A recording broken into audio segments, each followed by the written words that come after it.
Hello hi everyone, welcome back to my channel. तो आज मैं अपनी लाइफ से रिलेटेड एक सबसे ज़रूरी चीज़ शेयर करने आई हूँ।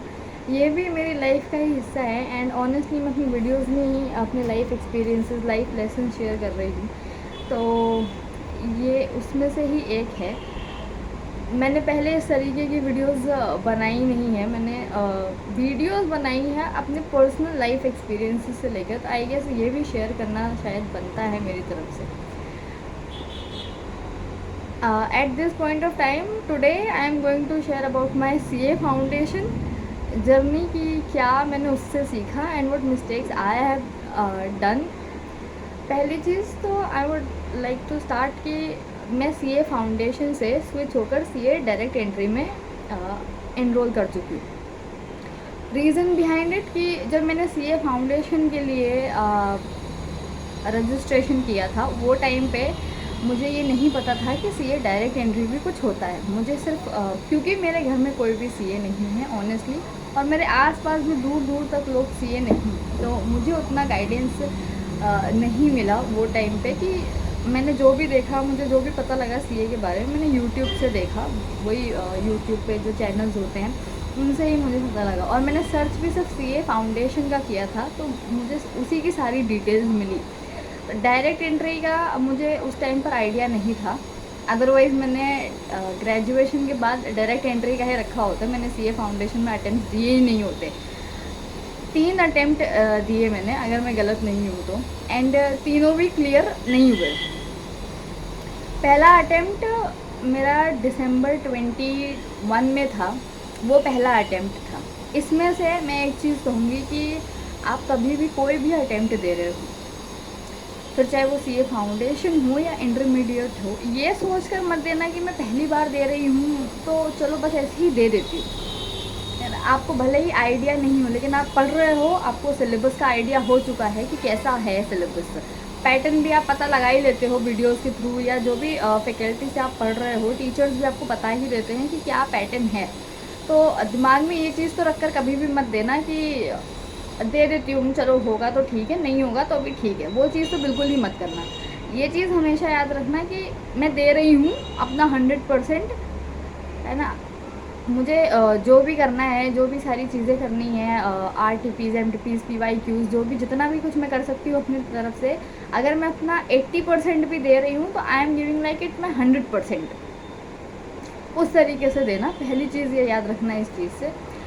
दिसंबर 21 में मैंने अटेम्प्ट दिया था, मेरा पहली बार था, एंड मुझे पता था कि मैं पूरी तरीके से प्रिपेयर नहीं हूँ, क्योंकि बहुत सारी चीज़ें उस वक्त पे हुई पर्सनल बेसिस पे।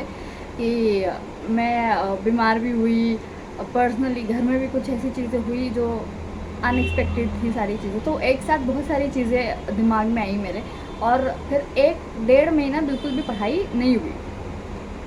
पढ़ चुकी थी मैं, मेरा रिवीजन का टाइम था आई गेस वो टाइम पे, एंड मैंने सबसे कहा कि नहीं मुझे नहीं देना भाई, क्योंकि मुझे पता है कि मैं प्रिपेयर नहीं हूँ। एवरीवन वाज लाइक कि नहीं नहीं दे दे, तूने पढ़ा है तो तू दे दे, अटेम्प्ट स्किप मत कर किसी भी चीज़ की वजह से।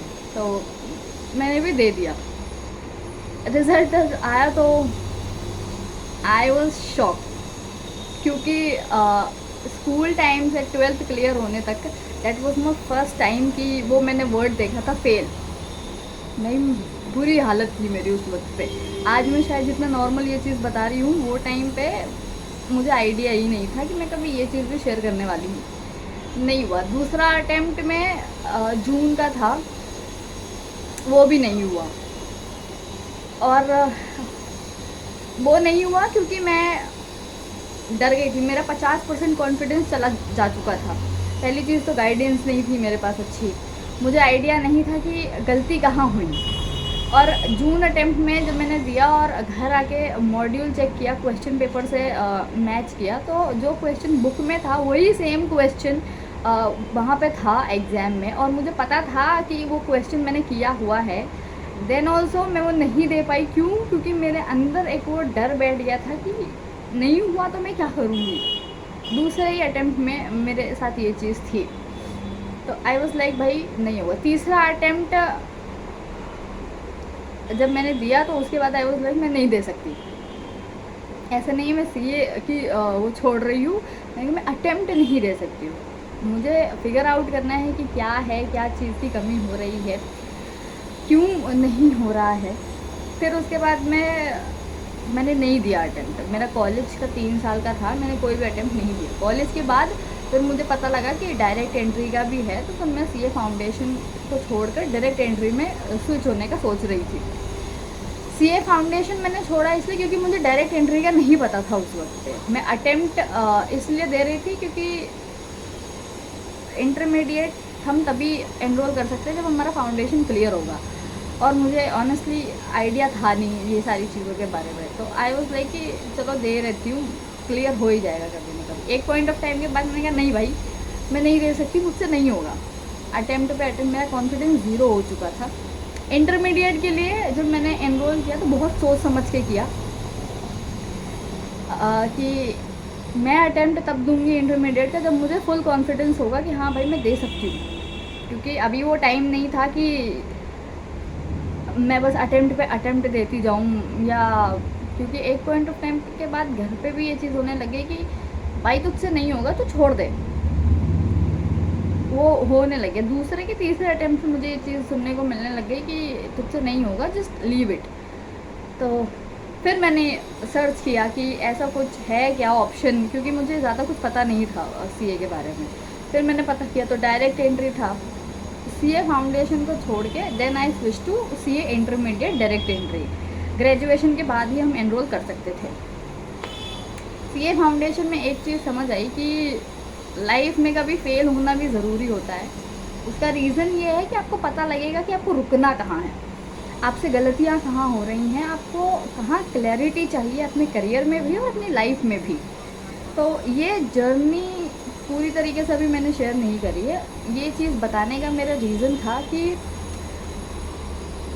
लाइफ में कभी कभी फेल होना भी ज़रूरी होता है। हम हमेशा सोचते हैं कि नहीं हम सक्सेस रहें, हमें सक्सेसफुल होना अच्छी बात है, लेकिन जब तक हमें पता ही नहीं लगेगा कि हमें रुकना कहाँ है, क्योंकि सक्सेस मिल रही है हमें पता ही नहीं हमें रुकना कहाँ है, वो टाइम पे आई रियलाइज कि आपको अनसक्सेसफुल होना भी ज़रूरी है एक दो बारी पता लगाने के लिए कि आप क्लैरिटी क्या चाहिए अपनी लाइफ में, अपने करियर में। तो दो मैंने चीज़ें शेयर करी है। पहला, अटेम्प्ट कभी ये सोच कर मत देना कि दे देती हूँ होगा तो ठीक है, नहीं होगा तो। दूसरी चीज़, वो एक फेलियर पूरी लाइफ डिसाइड नहीं कर सकता, आपको देखना पड़ेगा। You have to realise